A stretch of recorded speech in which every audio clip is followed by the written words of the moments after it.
Hello, everyone, and welcome. I am joined by Scott. Scott, how are you doing? I'm good. Yeah, so this past weekend, he ran a grand tournament that we sponsored called Arch City. Arch City? Arch City. Yep. How many grand tournaments are actually in the Columbus area? Well, before this, like Buckeye Battles was kind of like Okay, that was the big one, right? The one, but like the scene's kind of like died off. So like I'm trying to I want to like reinvigorate the community. Okay. So like I'm trying to like do more stuff and like use the hype for this year, to do more RTTs like throughout next year. And then I've already talked with the venue, and like we're gonna have like they're already like cool with having us back for next year. And like, so I've already got kind of the dates like kind of planned out. Like for next year. So you want to make Arch City a yearly thing? Yeah, there's tons of stuff in like Michigan, Detroit, Indianapolis, down in Kentucky, Pittsburgh. But like here in Columbus, there's nothing really like on that grander scale and stuff. Yeah. Like, and we're starting to like try to work like run more things here. Like we want to like build that community back up because COVID kind of.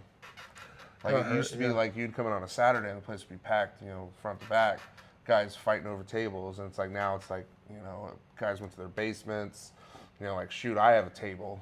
Yeah. At home, like we've all got tables because like we couldn't go anywhere. So it's building it back up. Yeah, it's just trying to get everyone out. So we need everyone back. We want everyone to just come back. So how many people showed up this time? 49. Well, that's great. We had capacity for 64.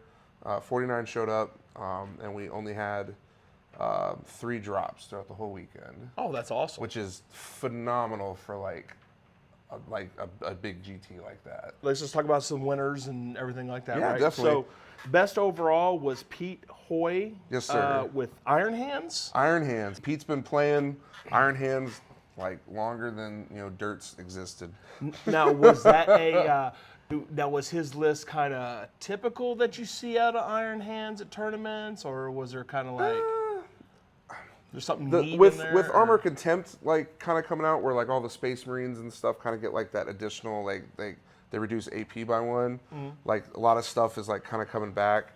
And I know he had was it an Achilles Land Raider? Mm-hmm. So it's got like that big like Thunderfire cannon in the front, and like that can be a little bit hard to remove, especially with like the Iron Hands, like having like the Feel No Pain and like the Iron Stone kind of reducing damage coming in.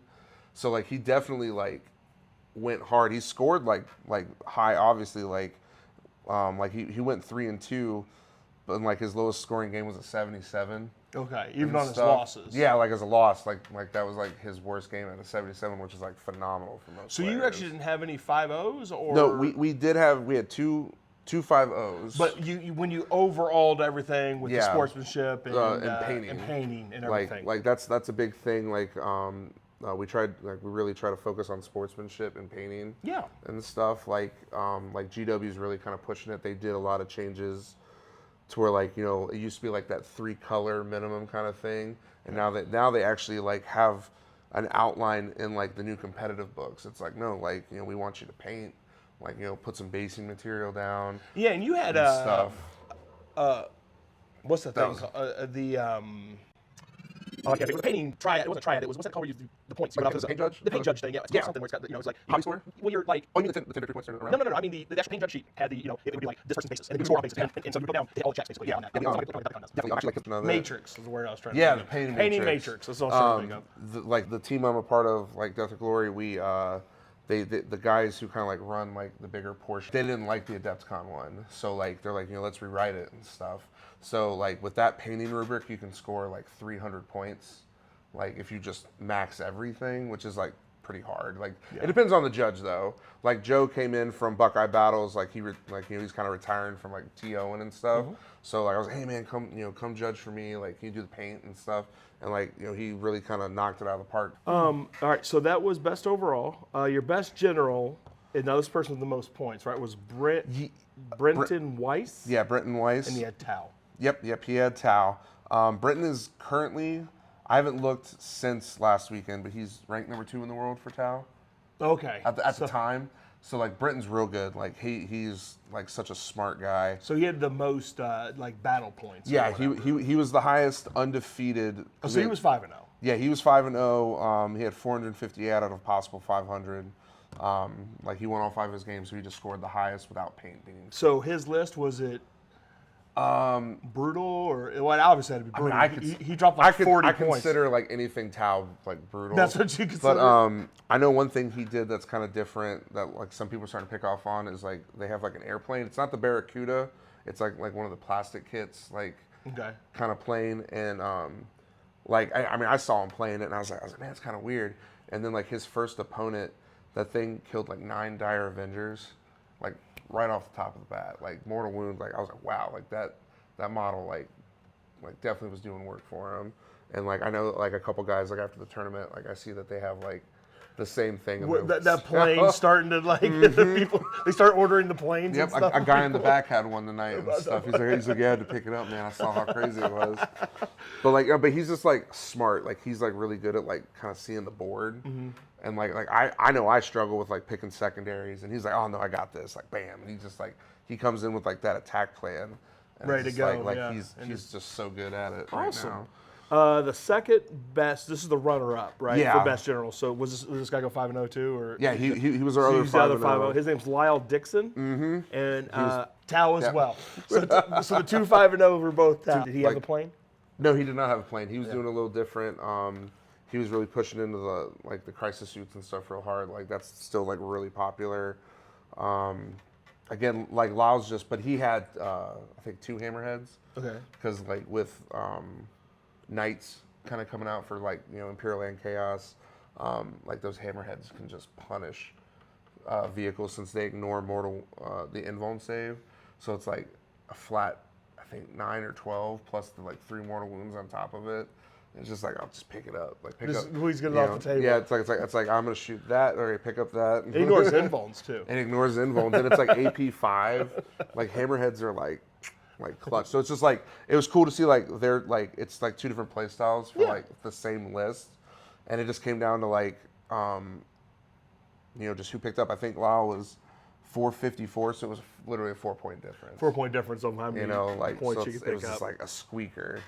All right, and then our best painted was Adam Peterson with Eldar. Yep, his Eldar is amazing. I got Beal Tan Eldar. Does that mean the green ones? Yeah. Because his army is like really nice. It's like green and he paints to like what it is. So if he's playing Beal Tan, like he's got that green and stuff, and like he had this like amazing freehand like thorn and vine work. And like his avatar is just beautiful. Yeah. Like if you guys do Trapped on Plastic on Facebook, if you ever looked at that, he actually does the like Wednesday work in progress posts. So he's always like helping other people. Like he's like an amazing painter. Nice. Like he definitely like knocked it out of the park with that. Like all of the firework, he kept sending us like progress pictures. And I think he spent 40 hours just making like the fire under parts, like finishing that. The avatar. I love it was the new avatar. Oh yeah, right? I love that model. It's such a good model. So good. And then we have you had the True Grit. Yep. And this was David Magnus with Space Wolves. Why don't you explain what True Grit is? So True Grit for Death or Glory, and so it's our we do like sportsmanship is like always you want everyone to be cool with each other, like sportsmanship should always come first. And like we kind of do like a little bit of a spin on it, and we call it like True Grit of the Smoking Boots. So it's like this is the guy that like, he showed up to a tournament, and just like, your dice aren't rolling, like you're just getting like every opponent like you play into just like seems to have like every little answer. Tau every 5 exactly, games. Or just like it's like man, like oh I need to make a 3-inch charge, Snake Eyes twice, like so like that's like like a thank you for like sticking it out. He was just unfortunately our lowest scoring player. Yeah.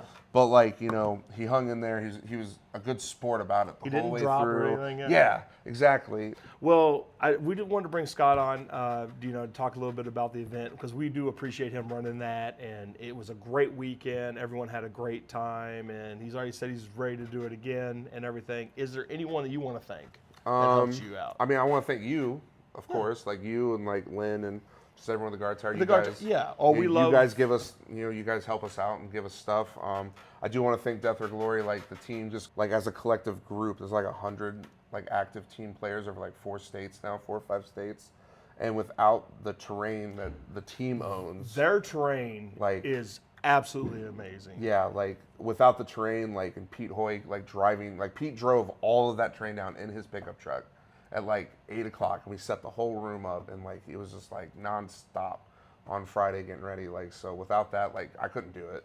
I want to thank all the players and the American Legion we were all at. Like they were awesome. Like Yep. they were happy to have us. And they said they'll be happy to have us again next year. And we're booked. We're booked. We're working on it. We're working on it I'm somewhere. waiting on the last days, but it's going to be like end of July, like probably the first week in August next year. Okay.